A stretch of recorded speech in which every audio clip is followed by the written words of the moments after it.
welcome to my channel, Math Made Easy with Laurel. I'm Laurel, and in this video we're going to talk about arithmetic sequences and series.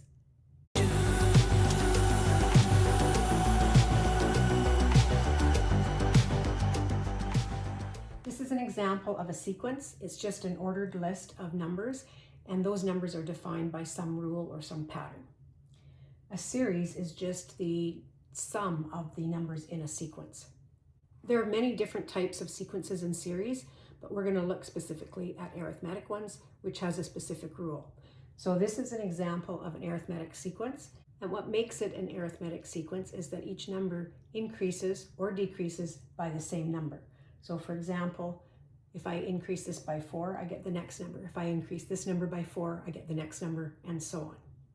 And then this is an arithmetic series because it's the sum of terms in our arithmetic sequence. Let's take a closer look. This example is an arithmetic sequence, and this sequence is finite. It ends. However, if I have a comma and 3 dots following, that means it continues on and doesn't end. So that's called an infinite arithmetic sequence. When you're working with sequences, you often want to find other numbers in the sequence. And right now we have 5 numbers in the sequence. If I wanted to find the 6th number, it wouldn't be very difficult. I would just add 4, and the next number would be 21, and so on. However, what if I wanted to find the 100th term in that sequence? We don't want to find that by adding 4 a number of times. What we're going to use instead is a formula. And before I get to the formula, I just want to talk a little bit about notation. We're going to identify each term in the sequence with this notation, where A1, so that's an A with a subscript of 1, that just means the first term. A sub 2 is the second term, A sub 3 is the third term, A sub 4 is the fourth term, A sub 5 is the fifth term, and so on. In order to find the nth term of an arithmetic sequence, regardless of what n is, we can use this formula. So A sub n refers to the nth term, A sub 1 refers to the first term, n refers to the term number, and d refers to the common difference. The common difference will be the difference between each pair of numbers in that sequence. Let's take a look at how we use this formula to find, for example, the 10th term of this sequence. In order to find the 10th term of this sequence, I need to identify all of these values. So I'm finding A sub 10.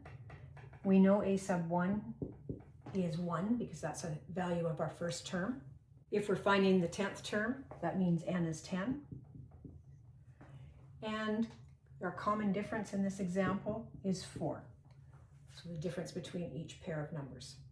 So let's plug those values in to find A sub 10. So A sub 10 will equal 1 plus n, which is 10, minus 1 times the common difference of 4.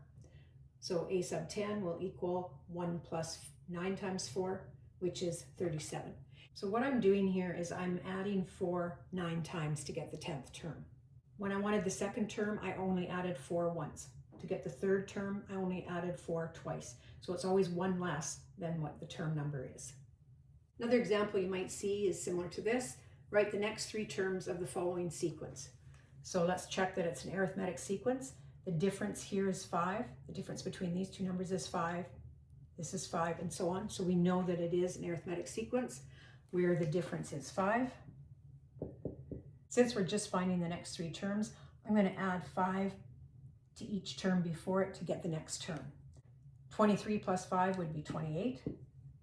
28 plus 5 would be 33. 33 plus 5 would be 38. So these are the next 3 numbers in that sequence. If I was asked to find the 50th term, I'm not going to continue adding 5. I'm going to use the formula instead. So I want to find A sub 50. In order to find it, I need A sub 1, which is my value of my first term, which I know is 8. I need n, which is 50.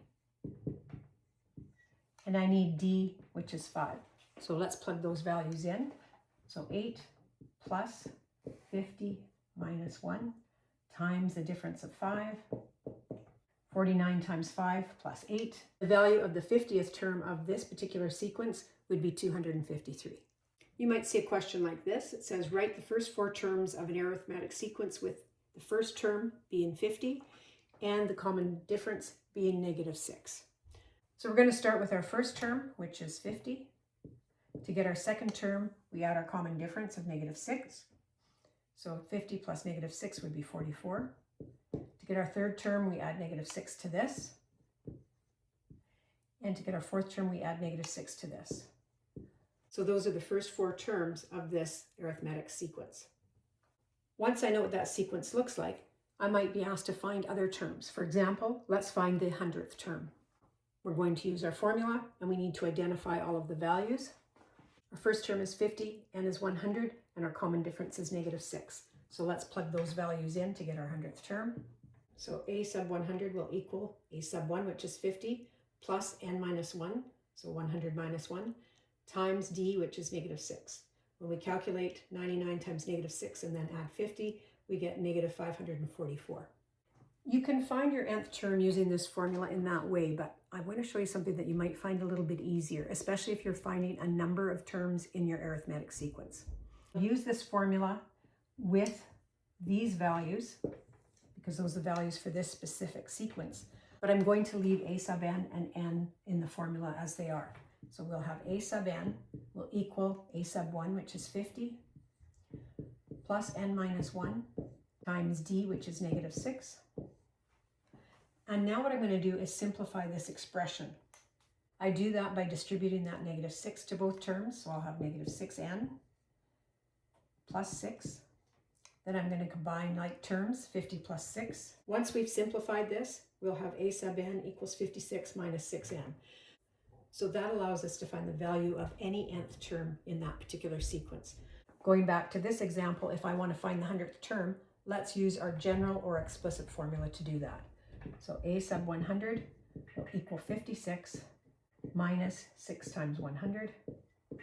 And we get the same value, but a little easier calculations once you've done this formula. Let's take a look at some more examples. So this question asks us to write the general or explicit formula for this sequence. So let's make sure that this is an arithmetic sequence.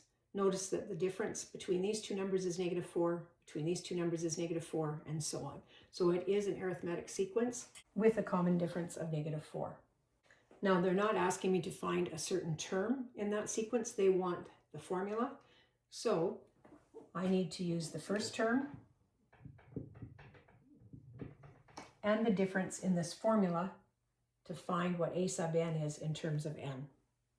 Put 10 in for a1, put negative 4 in for d, and then just simplify this. We distribute the negative 4 to each term to get negative 4n plus 4. Now add the like terms, 10 and 4.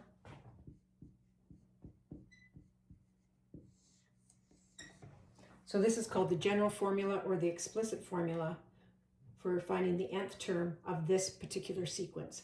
And then if we want to find any term, we just simply use that. You might see a question like this. It says, write the first 5 terms of the arithmetic sequence defined by the formula a sub n equals 6n minus 8. Let's find the first term. So a sub 1, that means n is 1, will be 6 times 1 minus 8, which is negative 2. Similarly, a sub 2 will be 6 times n in this case is 2 minus 8, which is 4. Similarly, a sub 3 would be 6 times 3 minus 8, which is 10. And a sub 4 would be 16. A sub 5 would be 22. So this would be the first 5 terms of an arithmetic sequence defined by this formula. One more example with sequences of something that you might be asked. It says, how many terms are in this sequence? So 52, 54, 56. We have a comma, dot, dot, dot, comma, and then we have another number. So this is not infinite, this is finite. It ends at 130. We're going to use this formula, and we're going to solve for n this time. Let's define these other values. I know my last term, or my nth term, will be 130. My first term is 52. And the common difference, if you take a look, each number increases by a value of 2. So let's plug those values in and solve for n. First of all, I'm going to distribute the 2. I'm going to take 52 and subtract 2. Now to solve for n, I'm going to subtract 50 from both sides. So 130 minus 50 is 80. That's equal to 2n. Now divide both sides by 2. N equals 40. Therefore, there are 40 terms in this sequence. Now let's take a look at arithmetic series. An arithmetic series will be the indicated sum of the numbers in an arithmetic sequence. So for example, if we had 1 plus 5 plus 9 plus 13 plus 17, that would be a finite series. If we had plus ... that would be an infinite series. And we know that it's arithmetic because each number increases by 4. In this particular example, if I wanted to find the sum of the first 5 terms, I'm just going to add them up, and we get a sum of 45. This method works when we have a low number of terms, but typically that's not going to be the case. So we're going to need to use a formula. And that formula looks like this, where S sub n represents the sum of n terms, n represents the number of terms, a sub 1 represents the first term, and a sub n represents the last term. So let's do this question again. Let's find the sum of the first 5 terms using the formula rather than doing it manually. First, let's identify all the values in their formula. If we're finding the sum of the first 5 terms, n is 5. Our first term is 1. And we know that our fifth term is 17. So let's plug those values in, and you can see that our result is the same. The sum of the first 5 terms is 45. Let's try another example. It says find the sum of the first 10 terms of the arithmetic series, 8 plus 13 plus 18 plus 23 plus ... We need to identify these values. If we're doing the first 10 terms, n is 10. A sub 1 is our first term, which is 8. Then a sub n will be a sub 10. I don't have that. I need to find it. So I'm going to use my previous formula. In order to find a sub 10, I need to know d. So let's take a look at our numbers. Notice that each number increases by a value of 5. So the common difference is 5. Plugging those in, we want to find a sub 10. So we find our 10th term is 53. Now we can plug these values in to find our sum. The sum of our first 10 terms will equal n, which is 10, divided by 2, times the first term, which is 8, plus the 10th term, which is 53. And that sum is equal to 305. You might see a question written like this. It says find S sub 8 in the following arithmetic series, 120 plus 116 plus 112, and so on. If you're asked to find S sub 8, that means the sum of the first 8 terms. Again, to find that, we're going to use our formula, and we need these values. So we know n will be 8. We can see that a sub 1 is 120. And we need a sub 8, which we don't know. So we could do it manually, or we could use our formula. We know a sub 1 is 120. N is 8. And we have to multiply by the common difference. So if we take a look, each number decreases by 4, so the common difference would be negative 4.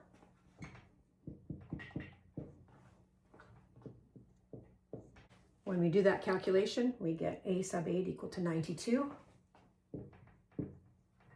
Now we can plug these values into this formula, plug those values in, and calculate, and I get S sub 8 equals 848. You might see a question like this where it asks you to find the sum of the first 100 natural numbers. So the natural numbers are 1, 2, 3, and so on, up to 100 in this case. So we want to find the sum of those. So this is a series.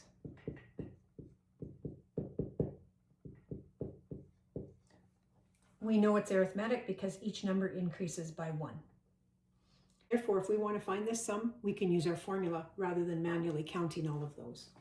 Let's find these values. N is 100. Our first term is equal to 1, and our 100th term is 100.